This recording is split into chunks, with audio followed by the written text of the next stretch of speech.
ഇന്ന് രാവിലെ നല്ല പണി കിട്ടിയിരിക്കുകയാണ്.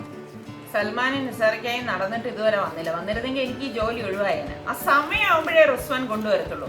ഇപ്പം സ്കൂൾ വാൻ വരാൻ നേരമായപ്പോഴാണ് ഒരു ബുക്ക് പൊതിയാനായിട്ട് ഓടിക്കൊണ്ടുവന്നിരിക്കുകയാണ്.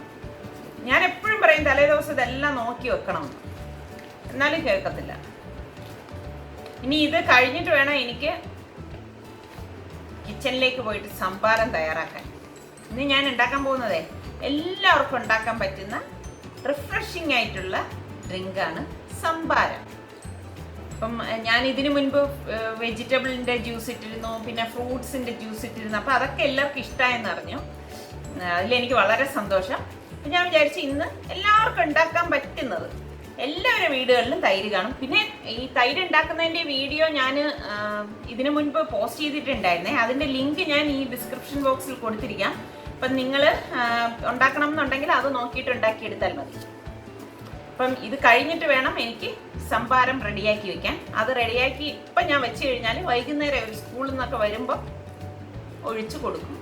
അവർക്ക് നല്ല റിഫ്രഷ്മെൻ്റ് ആയിരിക്കും. ഞാനിപ്പം ദേ ഇത് പൊതിഞ്ഞ് കഴിയും. അപ്പം നമുക്ക് എങ്ങനെയാണ് സംഭാരം തയ്യാറാക്കുന്നതെന്ന് നോക്കാം. സംഭാരം ഉണ്ടാക്കാൻ വേണ്ടിയിട്ട് നല്ല കട്ടിയുള്ള തൈര് വേണം. ഞാനിവിടെ 1.5 കപ്പ് നല്ല കട്ടിയുള്ള തൈരാണ് സംഭാരം ഉണ്ടാക്കാൻ വേണ്ടി എടുക്കുന്നത്. പിന്നെ നമുക്ക് 8 or 10 ഇതുപോലെ ചെറിയ ചുവന്നുള്ളി വേണം. ഇതുപോലത്തെ ഒരു പീസ് ഇഞ്ചി. ഇതിനൊന്നും ഒരു പ്രത്യേകിച്ചൊരു കണക്കില്ല കേട്ടോ. പിന്നെ ഒരു പച്ചമുളക്, 3 or 4 തണ്ട് കറിവേപ്പിലയും വേണം. അപ്പം ഇത് നമുക്ക് ഈ കൊച്ചുള്ളിയും ഇഞ്ചിയും പച്ചമുളകും കറിവേപ്പിലയും കൂടി ചതച്ചിട്ടും നമുക്ക് എടുക്കാം. അതല്ലാന്നുണ്ടെങ്കിൽ ഒന്ന് ചെറുതായിട്ട് അരിഞ്ഞിട്ട് കൈകൊണ്ട് നന്നായിട്ട് ഞവടിയിട്ടും ഇത് എടുക്കാവുന്നതാണ്. പക്ഷെ എപ്പോഴും നല്ലത് നമ്മളിത് ചതച്ചെടുക്കുന്നതാണ്. ചതച്ചെടുക്കുമ്പോൾ ശരിക്കും പറഞ്ഞാൽ ഈ കൊച്ചുള്ളിയുടെയും ഇഞ്ചിയുടെയും ഈ കരിവേപ്പിലയുടെയൊക്കെ നീരിറങ്ങിയിട്ട് നല്ല ടേസ്റ്റ് ആയിരിക്കും സംഭാരത്തിന്. ഞാൻ 1.5 കപ്പ് തൈര് എടുക്കുമ്പം ഏകദേശം ഒരു 4 കപ്പോളം വെള്ളം ചേർത്തിട്ടാണ് ഈ സംഭാരം തയ്യാറാക്കുന്നത്. കാരണം സംഭാരം എന്ന് പറയുമ്പം ഒരുപാട് കട്ടിക്കല്ല നമ്മൾ കുടിക്കുന്നത്, കുറച്ചൊരു ലൂസാക്കിയിട്ടാണ് കുടിക്കുന്നത്. അപ്പം നമുക്കിത് ചതച്ചെടുക്കാം. ഈ ചുവന്നുള്ളിയും ഇഞ്ചിയും ആദ്യം ഒന്ന് ചതച്ചെടുക്കാം. അതിനുശേഷം ലാസ്റ്റാണ് നമ്മൾ പച്ചമുളകും കറിവേപ്പിലയും കൂടി ചതയ്ക്കുന്നത്. അപ്പം നമ്മൾ മിക്സിയിലിട്ടൊന്ന് ക്രഷ് ചെയ്ത് വേണമെങ്കിൽ എടുക്കാം. പക്ഷേ എപ്പോഴും ടേസ്റ്റ് കൂടുതൽ ഇതുപോലെ ചതച്ചെടുക്കുമ്പോൾ തന്നെയാണ്. ഞാൻ സലു പ്ലസിൻ്റെ വ്ളോഗിൽ നമ്മൾ കുറ്റാലത്ത് പോകുന്ന ആ യാത്രയിൽ സംഭാരം കുടിക്കുന്ന ഒരു വീഡിയോ ഇട്ടിട്ടുണ്ടായിരുന്നു. അപ്പോൾ അവിടെ നിന്ന് തിരിച്ച് വരുന്ന വഴിക്ക് ഞാൻ ഇതുപോലെ സംഭാരം ഒഴിച്ചു വെക്കുന്ന ഒരു കുഞ്ഞ് കലങ്ങൾ ഒരു 3-4 വാങ്ങിയിട്ടുണ്ട്. ഞാൻ ഇന്നിപ്പോൾ ആ കലത്തിലാണ് സംഭാരം ഒഴിച്ചു വെക്കുന്നത്. ഇതിപ്പം ശരിക്ക് കോളകളൊക്കെ കുടിക്കുന്നതിൽ നിന്നും എന്തുകൊണ്ടും ശരീരത്തിന് നല്ലതാണ് ഈ ഉഷ്ണകാലത്ത് നമ്മൾ സംഭാരം കുടിക്കുന്നത്. ഇപ്പം രാവിലെ നമുക്ക് തയ്യാറാക്കി വെക്കുകയാണെങ്കിൽ ഇപ്പോൾ കുട്ടികൾ സ്കൂളിൽ നിന്നൊക്കെ വരുന്ന സമയമാകുമ്പോഴേക്ക് ശരിക്കും ഇതിൻ്റെ നീരൊക്കെ ഇറങ്ങി നല്ല പാകത്തിനിരിക്കും. അത് നമ്മളൊരു കലത്തിൽ തന്നെ ഈ സംഭാരം കലക്കി വെച്ചിരുന്നാൽ ഒരു പ്രത്യേക ടേസ്റ്റാണ്. ഇതിവിടെ നല്ലതുപോലെ ചതഞ്ഞിട്ടുണ്ട്. ഇനി നമുക്ക് ഈ പച്ചമുളക് ചതച്ചെടുക്കാം. ഞാനിവിടെ ഞെട്ടോട് കൂടി വെച്ചിട്ടാണ് ഒന്ന് ചതച്ചെടുക്കുന്നത്. ഇനി നമുക്ക് കറിവേപ്പിലയും കൂടി ഒന്ന് ചതച്ചെടുക്കാം. ചതച്ചെടുക്കുമ്പോഴാണ് ഒരു പ്രത്യേക ടേസ്റ്റ് നമുക്ക് ഈ സംഭാരത്തിന് കിട്ടുന്നത്.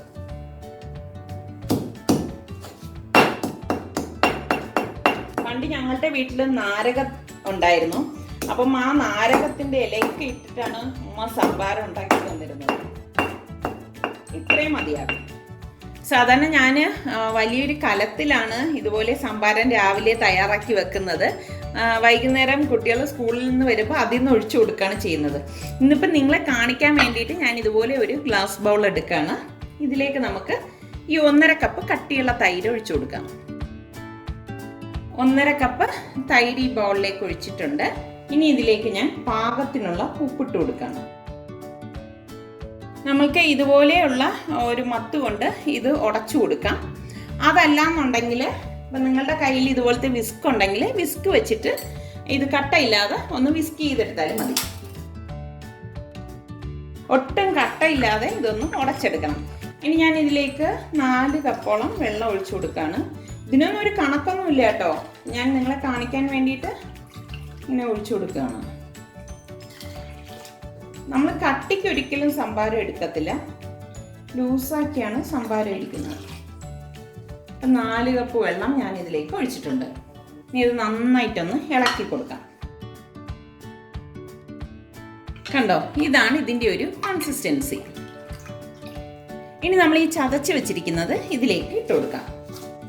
തന്നെ നല്ല മണമാണ് വരുന്നത്. സാധാരണ ഞാൻ ഇതുപോലെ കലക്കി എടുത്തിട്ട് എൻ്റെ കുറച്ച് വലിപ്പമുള്ള കലമുണ്ട്. ഞാൻ ആ കലത്തിലേക്ക് രാവിലെ തന്നെ ഒഴിച്ചു വെക്കും. ഒഴിച്ചു വെച്ച് കഴിഞ്ഞാൽ വൈകുന്നേരം ആകുമ്പോഴേക്ക് നല്ല ഇതിൻ്റെ ആ ഒരു സത്തൊക്കെ ഇറങ്ങിയിട്ട് എന്തൊരു ടേസ്റ്റ് ആണെന്നറിയാവോ. അപ്പോൾ ആ കലത്തിലായതുകൊണ്ട് തന്നെ നമുക്കൊരു പ്രത്യേക തണുപ്പും അനുഭവപ്പെടും. നമ്മൾ ഫ്രിഡ്ജിലൊന്നും വെക്കേണ്ട ആവശ്യമില്ല, നല്ല ടേസ്റ്റാണ്. ഇപ്പം ഞാൻ നിങ്ങളെ കാണിച്ചു തരാൻ വേണ്ടിയിട്ടാണ് ഇതുപോലെ ഒരു ഗ്ലാസ് ബൗളിൽ കലക്കി കാണിച്ചത്. ഇത്രയേ ഉള്ളൂ. ഞാൻ ടേസ്റ്റ് നോക്കട്ടെ. അടിപൊളി. പക്ഷെ ഇതിനി ഇരുന്ന് ഇതിൻ്റെ സത്തൊക്കെ ഇറങ്ങണം, അപ്പോഴാണ് ശരിക്കുള്ള ഒരു ടേസ്റ്റ് വരുന്നത്. ഇതാണ് ഞാൻ കുറ്റാലത്തു നിന്ന് വരുന്ന വഴി കുളത്തുപ്പുഴയിൽ നിന്ന് വാങ്ങിയ കലം. നമ്മുടെ ഇവിടെയൊക്കെ ഞാൻ ഇത്ര ചെറിയൊരു കലം ഞാൻ നമ്മുടെ ഈ ട്രിവാൻഡ്രത്ത് ഞാൻ കണ്ടിട്ടില്ല. ഞാൻ ഇതിനു മുൻപ് അന്വേഷിച്ചിട്ടുണ്ടായിരുന്നു. പിന്നെ ഈ ഒരു സൈസിലല്ല കുറച്ചുകൂടി വലിപ്പമുള്ള കലമുണ്ട്. പക്ഷേ അതിനൊരു പ്രശ്നം എന്ന് വെച്ചാൽ അതിൻ്റെ മൂട് ഇങ്ങനെ റൗണ്ടായിരിക്കും. അപ്പോൾ അത് നിലത്ത് വയ്ക്കാൻ ഇച്ചിരി പാടാണ്. പക്ഷേ ഈ കലം കണ്ടോ, ഇത് ശരിക്കും നമുക്കിങ്ങനെ ടേബിളിലൊക്കെ വെക്കാൻ പറ്റുന്ന ടൈപ്പാണ്. അപ്പം ഞാനത് നോക്കിയാണ് വാങ്ങിയത്. അപ്പം നിങ്ങൾ ഇതുപോലത്തെ കലം കിട്ടുകയാണെങ്കിൽ ഇങ്ങനെ ഈ സൈഡിൽ ഇങ്ങനെയുള്ള ആ പരന്ന ഭാഗം നോക്കി അങ്ങനെ കിട്ടുന്ന കലം കിട്ടിയാൽ അതായിരിക്കും നല്ലത്. അല്ലെങ്കിൽ എന്താണെന്നറിയാമോ, നമ്മളിങ്ങനെ വെക്കുമ്പോൾ അതിങ്ങനെ ഉരുണ്ടുരുണ്ട് പോവും, ലെവലായിട്ട് നിൽക്കത്തില്ല. അപ്പം അതൊന്ന് നോക്കി വാങ്ങിയാൽ മതി. ഇതൊക്കെ ഞാൻ ബിഗിനേഴ്സിന് വേണ്ടിയിട്ട് പറയുന്നതാണ് കേട്ടോ. നന്നായിട്ട് ഇളക്കിയിട്ട് ഞാൻ ഈ കലത്തിലേക്ക് ഒഴിക്കണം.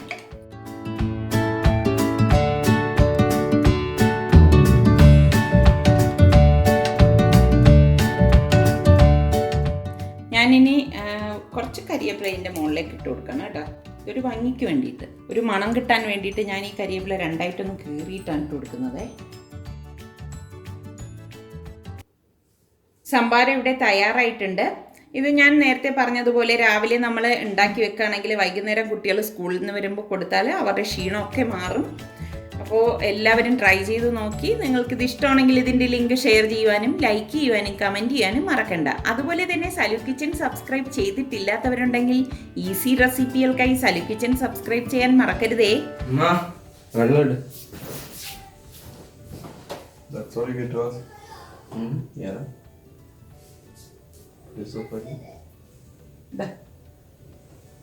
എന്തോന്നു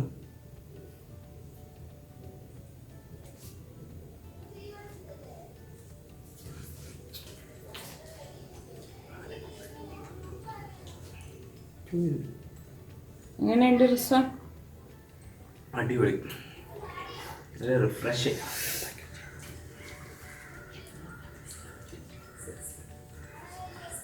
ക്ഷീണമൊക്കെ മാറിയോ?